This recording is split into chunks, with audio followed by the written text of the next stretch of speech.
Welcome back, everyone, for another deep dive into the world of real estate. Today, we're tackling a question that I think is super relevant for pretty much any agent out there. How to stay top of mind with all those past clients. Yeah, that's a big one. It can be a real struggle for a lot of agents to keep those connections going after closing. Right. It's like you work so hard to build that relationship and then poof, everyone just kind of forgets. Exactly. We're not letting that happen. Today, we've got some awesome tips for you. And we're pulling our intel from a fantastic article by Home Actions. You guys know Home Actions, right? They're the geniuses behind all sorts of real estate marketing solutions. Great. Always on top of their game. So in this article, they dropped this crazy stat. Apparently, 88% of buyers say they would use their agent again, but then they don't. It's like they're leaving money on the table. Right. And Home Action says it's because so many agents just disappear after the sale. Like they're so focused on finding new clients that they forget about the gold mine they already have. Makes sense, though. Acquisition always seems to take priority. Totally. But we're here to change that. Our mission today is to figure out how to turn those one-time clients into lifelong advocates. How to become the agent they actually call again and again. Love it. So let's jump into the Home Actions article. They really emphasize the importance of consistent communication, but without, overwhelming people. Yeah, you don't want to be that guy. Exactly. So they suggest reaching out a couple times a month just to stay on their radar. That seems reasonable, but how do you find that balance? Like, how do you make sure it's helpful and not just annoying? That's the million-dollar question, right? You don't want to be stalker-ish. Right. Well, I think the key is to make sure that every interaction is meaningful. So instead of just sending out generic emails every week, think about what your clients actually need. Yeah, tailor it to each person. Exactly. What are their communication preferences? Where are they in their lives? A new homeowner is going to have totally different needs than someone who's been settled for years. Oh, that's a good point. So like you helped a young couple buy their first place. Yeah. Maybe you send them articles about home maintenance or tips for first-time homeowners. Exactly. Or if you're working with empty nesters, maybe you share information about downsizing or travel opportunities now that they have more freedom. I like that. So it's all about demonstrating that you're paying attention and that you genuinely care about their needs. Exactly. Even after the transaction is done. It's about building that relationship, not just closing the deal. 100%. Okay, so speaking of personalization, the Home Actions article had this interesting tip about sending out a survey a few weeks after closing. And get this, they even suggest including a housewarming gift. Oh, that's a nice touch. But doesn't that feel a little transactional? Like you're just trying to buy their loyalty? I can see how it could come across that way if you're not careful, but I think the key is to make the gift personal and meaningful, not just some generic thing with your logo on it. It's like a bottle of wine with your face plastered on it. Exactly. Not going to cut it. No. So what kind of gift are we talking about? Well, imagine you helped a client who loves to cook.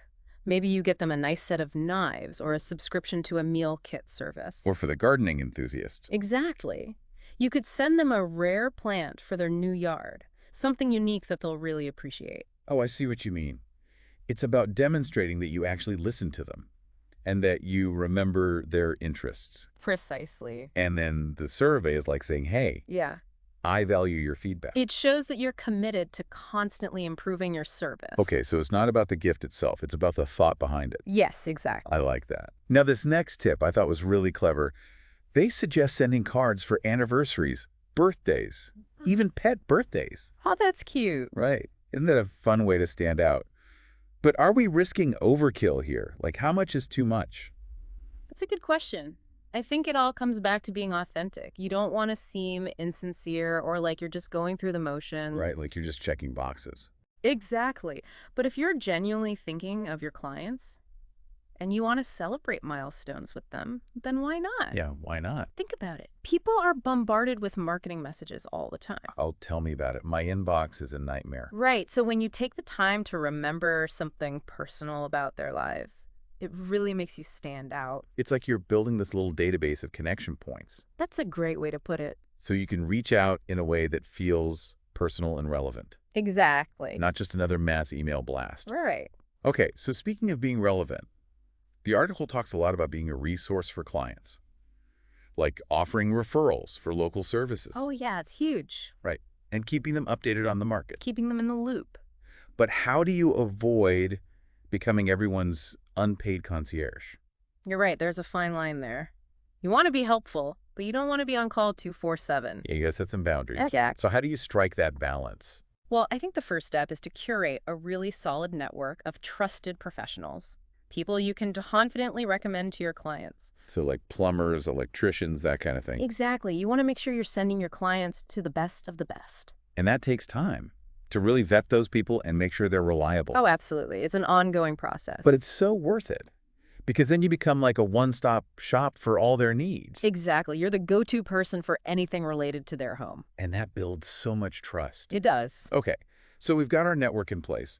How do we actually connect those people with our clients? Do we just like email blast everyone every time someone asks for a plumber? No. That's where technology comes in. Oh, okay. There are some fantastic platforms out there that can help you manage all those referrals. So it's like a CRM, but for local services. Kind of. But they usually have a lot more features, like you can track client requests, send out automated follow-ups, even get feedback on the service providers you've recommended. Wow, that's amazing. So it's like streamlining the whole process. Exactly. It takes all the guesswork out of it. And it frees up your time. Yeah. So you can focus on building those relationships. Right. Okay, so we're being helpful, but not letting ourselves get bogged down in the details. Exactly. We're leveraging our resources to provide a seamless experience for our clients. Love it. Now, you mentioned earlier this idea of building a database of connection points. Uh-huh. And that ties in nicely with another concept from the Home Actions article, the sphere of influence. Ah, yes. Your sphere of influence. They kept coming back to that phrase. And for good reason. Can you break that down for us a little bit? What does that actually mean? Well, think of it this way. You're at the center of a web of connections. Okay, I like this visual. And all those people around you, your family, your friends, your past clients, even that barista you see every morning. Oh yeah, shout out to my barista. They're all part of your sphere of influence. Okay, so it's basically everyone you know. Pretty much. But what's so special about this sphere? Well, each of those people knows other people, Oh, right. and those people might need real estate services at some point. So it's like this ripple effect. Exactly. Just by staying top of mind with everyone you know, you're exponentially increasing your chances of getting referrals. That's the power of the sphere. That's like networking on steroids. You could say that. Okay, I'm starting to see the light here. So it's not just about reaching out to past clients. It's about staying connected to everyone in your network. Yes, exactly. Because you never know where that next lead is going to come from. That's the beauty of it. Okay, so last tip from the Home Actions article before we move on. They talk about using automated email newsletters to stay in touch. Ah, newsletters. The bread and butter of real estate marketing. Right, and they even highlighted their own newsletter service. Home Actions. Of course they did. Makes sense. But what are your thoughts on automation? Especially when it comes to something as personal as real estate. That's a great question, and I think it's something a lot of agents struggle with. Because on the one hand, automation can be incredibly useful. It allows you to stay in touch with a large number of people regularly. Without spending all day chained to your computer. Exactly. But then there's that risk of it feeling impersonal. Right, and that's the biggest mistake I see agents making. They send out these generic blasts that just end up in the spam folder. Oh yeah, I hate getting those. It's like, do you even know who I am? Exactly. So the key is to use automation strategically. Okay, so how do we do that? Well, first of all, you need to make sure your content is actually valuable. No fluff. No fluff. Just good, solid information that people will actually want to read. Precisely. Think about the emails you actually open and read yourself. Good point. What makes them stand out? Well, I guess it's usually something that feels relevant to my life right now.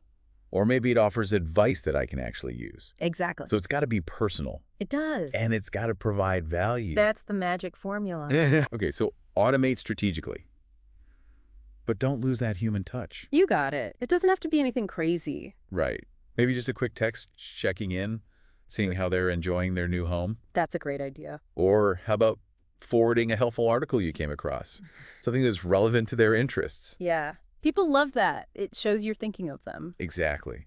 Or even just jot down a reminder to send a birthday card next month. Little things like that can go a long way. They really can. It's all about those small gestures, done consistently. Consistency is key. It's a marathon, not a sprint. You know, it's funny.